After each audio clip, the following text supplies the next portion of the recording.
लहरों से डरकर नौका पार नहीं होती, कोशिश करने वालों की कभी हार नहीं होती। किसी ने सच ही कहा है कि कुछ पाने के लिए कुछ खोना पड़ता है। तो आप लोग खोने के लिए तैयार हैं? Yes sir. क्या खोना है आपको? समय। क्या खोना है?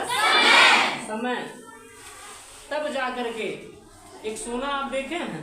Yes sir. ऐसे ही वो आभूषण नहीं बन जाता है। Yes sir. सोना ऐसे ही आभूषण नहीं हो जाता है। उसको सबसे पहले गर्म भट्टी पर तपाया जाता है। क्या किया जाता है? उसके बाद उसको विभिन्न प्रकार के आभूषण बनाया जाता है। तो उसी प्रकार से, ठीक उसी प्रकार से, जिस प्रकार से एक सोना को आभूषण बनाने से पहले उसको भट्टी में गर्म किया जाता है और उसके बाद उसे सांचे में डाल करके फिर आभूषण तैयार किया जाता है। तो आप लोगों को भी सबसे पहले कुछ पाने के लिए आपको, तो हमें कुछ पाने के लिए खोना पड़ता है। आप सबको क्या खोना है? समय। लेकिन सबसे ज्यादा कीमती क्या है? समय। टाइम। क्या है?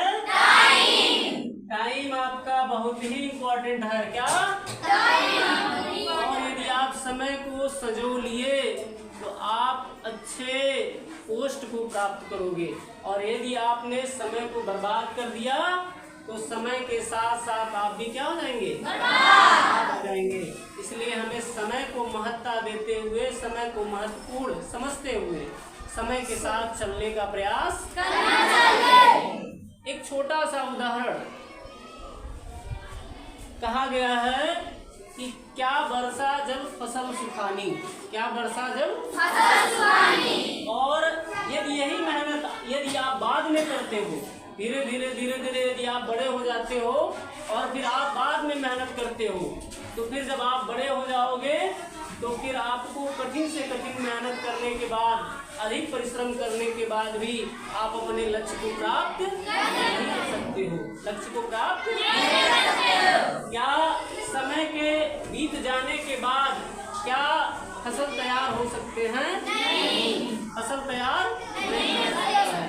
इसलिए हमें समय के रहते हुए हमें जो है अपने अपने कार्यों में लग जाना चाहिए और कठिन से कठिन परिश्रम करना चाहिए, जिससे हम अपने परिश्रम के साथ साथ एक अच्छे जो है परिणाम को प्राप्त कर सकते हैं।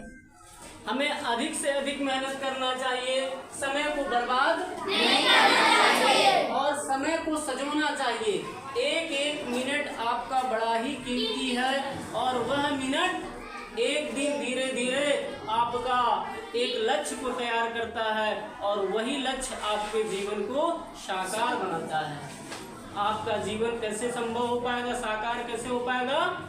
जब आप कठिन से कठिन परिश्रम करना शुरू कर दोगे और झूठ बोलना बंद कर दोगे।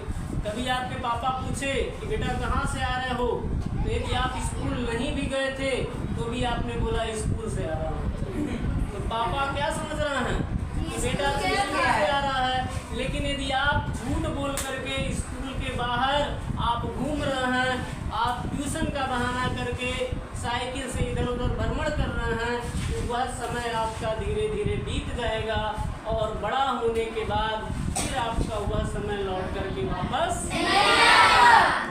इसलिए हमें अपने समय को कीमती समझते हुए, समय को ध्यान में रखते हुए अपने गुरुजनों का, उनके बातों को स्मरण करना चाहिए। हमें अपने माता पिता की आज्ञा का पालन करना चाहिए और साथ ही साथ अपने घर की आर्थिक स्थिति परिस्थिति को भी समझना चाहिए।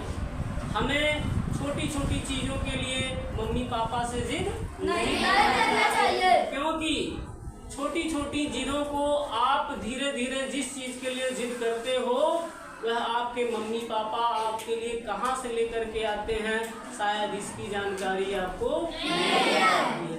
वह अपनी सारी ज़रूरतों को त्याग देते हैं, अपने सारे सुख को त्याग करके आपकी छोटी छोटी ज़रूरतों को पूरा करने के लिए सुबह से शाम तक कठिन से कठिन परिश्रम करें। इसलिए हमें अपने मम्मी पापा का नाम रोशन करने के लिए, अपने विद्यालय का नाम रोशन करने के लिए, एक समाज में एक अच्छा उदाहरण प्रस्तुत करने के लिए इससे अच्छा सुनहरा अवसर नहीं।